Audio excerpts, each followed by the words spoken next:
I'm here today as a Kurdish woman from Iran, just like Gina Amini, and I make this statement on behalf of the brave people of Kurdistan currently under heavy military siege by the Islamic Republic of Iran. The Kurdish people have never accepted this regime and have fought against their dictatorship for the past 43 years and are today spearheading, under a deliberate and systematic targeting of their people, the Jiyan Azadi revolution.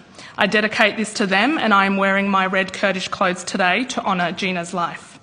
The voice and identity of the minoritised people of Iran, such as the Kurds and the Baloch, has been largely ignored and erased from broader reporting on the protest movement and its discourse. This is despite the fact that the regime's response takes its most extreme form in the Kurdish and minority regions. The scale of military assaults on the Kurds and the Baloch cannot be seen anywhere else. The situation is escalating so rapidly that our submission is already outdated. In the last week alone, the Islamic Republic of Iran has systematically targeted the Kurdish regions of Iran, unleashing military-grade weapons on defenceless civilians and innocent bystanders. They have killed so many men, women and children that we are clambering to keep up with the latest numbers. They are raiding people's homes, they are abducting hundreds of citizens whose whereabouts are still unknown, terrorising families, destroying their belongings and confiscating their mobile phones, leaving people without a means to communicate or document the human rights abuses. This is no longer a case of a crackdown on protesters. I do not use this term lightly, but this is by every definition of the word mounting to ethnic genocide. This systematic targeting of the Kurdish people includes the bombing of Iranian Kurdish opposition parties and their nearby camps located outside of Iran, across the border, again targeting innocent civilians, including schools and hospitals. The youngest victim was an unborn child in his mother's womb. He was delivered alive, and 24 hours later, after his mother has also passed, he tragically lost his life. In the last 7 days alone, the Kurdish cities of Sanandaj, Mahabat, Juanro, Mariwan, Kermashan, Ilam, Piranshahar, Sardasht, Bana and Bokan have had their electricity cut, water cut, internet cut.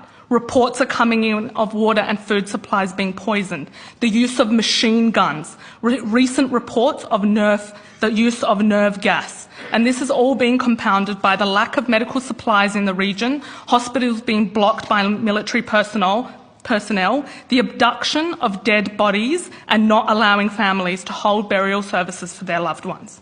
I want to draw the committee's attention to a recent CNN report which revealed the absolute horrific victim testimonies illustrating how Iran's security forces routinely use rape and sexual abuse and torture to quell protests. The report states, and I quote, "Most of the reports of sexual violence reviewed by CNN since the protests sparked by Amini's death began came from the west of the country, where large swathes of the region are predominantly Kurdish."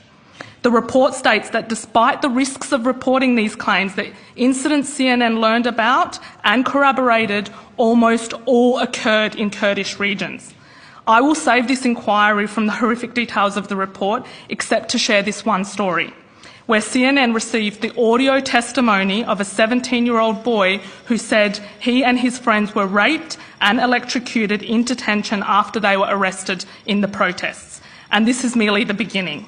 As former Kurdish refugees, our community is re-traumatised every single day as we watch the regime deliberately target our families, our brothers, sisters, aunties and uncles.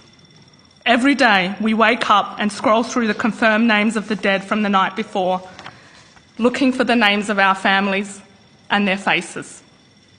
Whilst we watch the media and our representatives and most of the world commentary re-erase us from the discourse on the human rights violations being committed in Iran. A special thank you to the Jewish community across Australia who have stood firmly with the Kurdish people in the Middle East, although never a popular position. Your solidarity doesn't go unnoticed and your presence here today is appreciated. Lastly, I want to thank the Australian Government and this committee for giving us a platform to bring you the voices of Kurdistan. too often ignored.